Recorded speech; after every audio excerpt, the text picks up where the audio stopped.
Hello and welcome to the famous Shamus experience. And don't mind the mess in the back. I've been living in my pickup for a couple weeks now. Out here in Colorado, came out here to do some sheep work, tagging sheep, and then now I'm just hanging out in Colorado until I have to run my first ultra. And that ultra is the Deadmans Peak.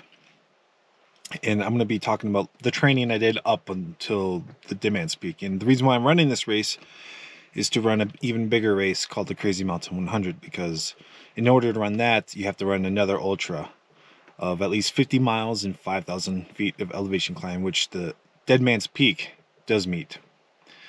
So when I made the commitment to start training for an ultra, that was back in August. I'm glad you noticed my coffee cup. You can buy one too at my merch store. So my first run was pretty brutal. I was pretty determined. Ran 5 miles.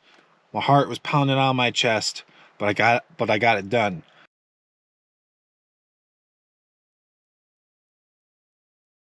But the worst part is the following day after, I ran again, but my joints hurt, my body hurt. And so I ran like 5 miles, 4 miles, 3 miles, and then I had to take a few days off because it's been a long time since I ran consistently. And also, I'm a bit older now. I don't quite recover like I used to, which is kind of unfortunate. I'm going through a phase, I suppose. And so ran really intensely for 3 days, had to take a few days off, and I repeated that process until I could consistently run multiple days in a row, taking it easy. And I spent about a month in Wisconsin. That's where I started training. I was there reshingling my dad's house, and that's a whole nother deal there. But so before I left, I was able to run 6 days in a row before I had to take a day off.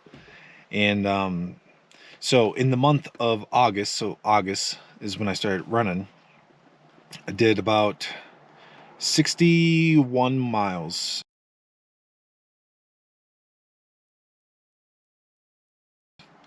In about 3 weeks of running. So 20 miles a week, it's a good start. It's a good start. So, but for the month of September though, I went to Oregon, drove to Oregon, and in the month of Oregon, I worked a week sheep shearing, like full on sheep shearing. And if you don't know what sheep shearing is, it's a very labor intensive job. So, last year or maybe the year before, I had a heart rate monitor, and I recorded my heart rate as I sheared sheep. So for the first run of the day, my heart rate was about 120, 125. But as the day progressed, the last run, we call it runs. So we either shear for 7 to 8 hours a day, and an hour and a half to 2 hour runs. And the last run is usually my heart rate's between 135, 140. So I can maintain that's to give you an idea of how labor intensive the job is. So went to Oregon in the month of September, sheared sheep, and then tried running after work. So imagine being very active where your heart rate's between 120 and 140 for 7 hours, and then going for a run after work for 3 to 4 miles. It's very hard, and you do not feel good while you run. And I've been told that that's probably the best training you can do for an ultra right there, is run or is work all day at a highly intense labor intensive job, and then go running at the end of the day.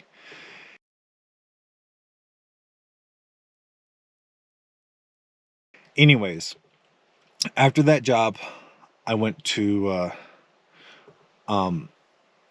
Eugene, Oregon, and I met up with a older gentleman named Brian Smith, who happened to be, training constantly for ultras.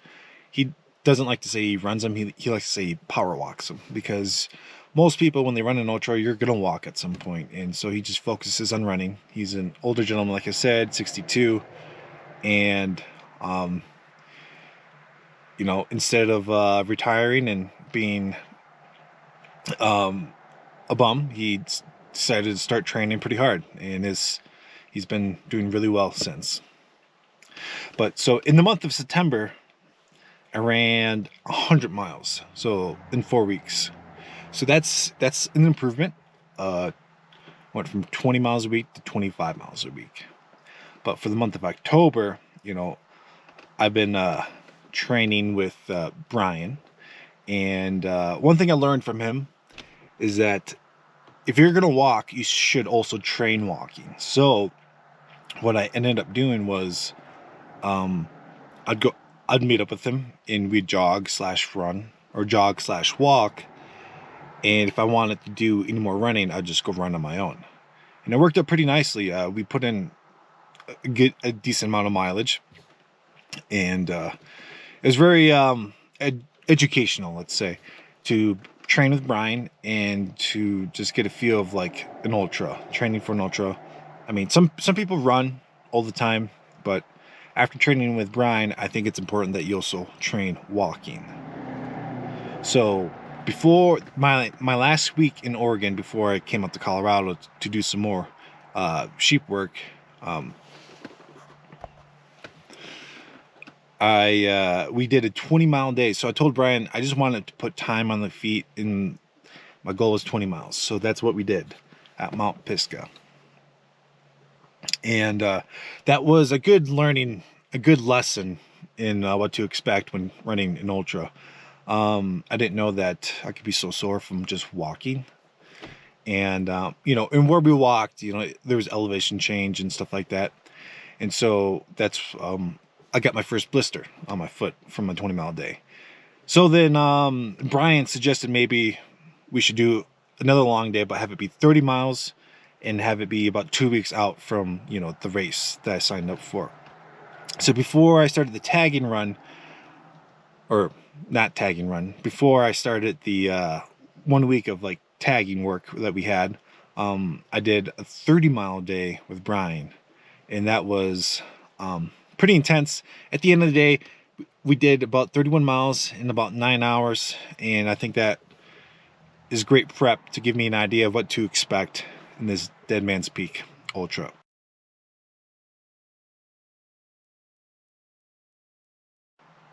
I did 30 miles, just another 23 miles, but I do have intentions of running at least most of it if I can.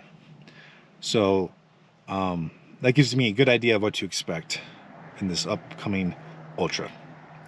So in the month of October, well, it's not quite done yet, but so up until that point, there's other videos of me training and stuff like that.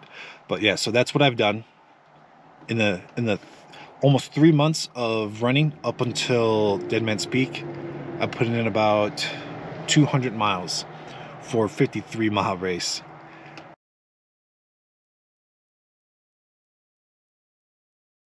So we'll see how that goes, and we'll see how my body reacts. And be sure to look out for that video because it's going to be intense.